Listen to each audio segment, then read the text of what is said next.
Hi everyone, Social Capital Gamer here, the internet's busiest music nerd, and it is time for another edition of Great Albums, where I go over a series of records from the past month or so that I thought were great, that I thought were fantastic, that I think are worth your time. I don't want them to slip through the cracks on you, okay? Links to reviews and sounds from all the albums discussed in this video down below. Let's go. First off, I do want to give a shout out to the new, immaculate, exciting, ambitious, over-the-top new Beyoncé live record, Homecoming, a pretty incredible feat. For a live recording, not only because of the fantastically tight medley of songs spanning the entire Beyoncé discography in this record, but also the horns, the drum line, all the extra instrumentation. Beyoncé vocally is on point a lot of the time. The amount of material on this thing, this is a 90-plus minute live set. It is just so gargantuan and thrilling and fun. Even those, I think, up until this point have never been huge Beyoncé fans. I don't think you can walk away from this recording not seeing the merit in it, not hearing the thrill of the performance on this thing. Sure, the mix on this record is a little wonkier than I would like to be, but I think a lot of the great qualities of the performance here still translate, so please, again, do not let this one slip past you. Next record I enjoyed quite a bit over the past month is the new collaborative record between Billy Woods and Kenny Segal. Hiding Places is the name of this new one. Kenny's production throughout this record is totally on point. Billy is as dark and as cryptic as ever. I would actually say, after listening to him for quite a while, a lot of the bars and situations and dark humor expressed on this record did make me kind of concerned for his well-being, but still he actually did put in a lot of work into the lyrics on this record. I can certainly tell some of his best verses to date, some of his most thrilling to date.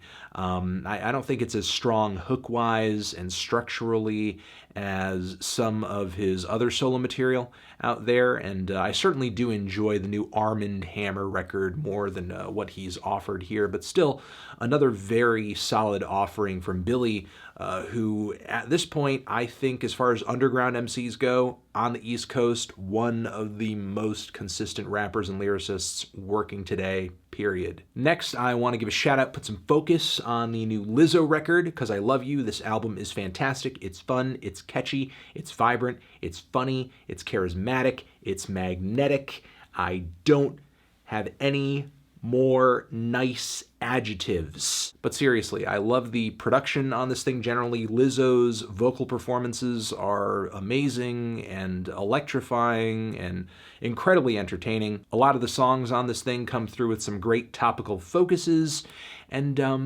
yeah, I'm not sure what else to say about this other than it's very tight. It is poppin'. There is a fun blend of sounds and influences ranging from soul to pop to hip-hop. Just a really fun listen, just a very fun listen. Moving on from there, what I think is easily one of the better pop-punk records of the decade. It's the new Pup record, Morbid Stuff, the band's best songwriting to date. Love the dark and somewhat tongue-in-cheek lyrics throughout this record. Love the very energetic pop-punk performances. The tunes at the core of all of these songs are pretty solid. Production's kind of rough, but given the punk roots of this album, it's kind of understandable or forgivable. If cheeky, bittersweet, energetic pop-punk is your thing, you are not going to want to miss this one. Next, I want to shout out one of my favorite albums of the year so far, definitely in my top 5 at this moment for 2019, and that is the new Weyes Blood record, Titanic Rising. Fantastically produced, written, and sung chamber pop and art pop record with kind of a vintage veneer on it. There's not really a thing about this record I don't love. The vocals for this particular genre I think are maybe a little dime a dozen, kind of to be expected. But even that works to the album's benefit in some respects, as Weyes Blood also pulls off some very beautiful background vocals on this record too. Just great vocal layers throughout on this album. The compositions, the instrumental layering, the production from Jonathan Rado of Foxygen fame. Yes, I'm just incredibly enamored with what has been offered here on this album. This is really my first time loving Weyes Blood's music, and that's also because of the big change of style that she's offered on this album. It's just so goddamn good. Ugh. It's beautiful, it's catchy, it's fun, touches the heart. It's over here, it touches the heart here. And I want to end it off by giving a shout out to the new Quelle Chris record, Guns. Detroit rapper and producer Quelle Chris, he is back with a new record, easily his most socially aware, politically charged album yet. Loads of commentary on our current state as a country, as a society on this thing. Obviously, the topic of guns comes up on this record, but as do the prison system, racism, inequality, and a whole host of other issues. But this is not a super boring, drab, preachy album or anything like that. It's still a Quelle Chris record, and everything Chris has done up until this point typically has an element of comedy to it. It's a little quirky, it's a little weird. The production on this thing is strange, even if there are a few cuts here and there that are a bit more lush and jazzy and somber. Still, vast majority of the beats kind of off the wall. Chris's flow is nasally and cartoonish. A lot of his lyrics point out the absurdity, the hilarious absurdity, the dark comedy in a lot of issues and problems facing our society today. That to me is Guns in a nutshell, and what makes the record so good and so compelling.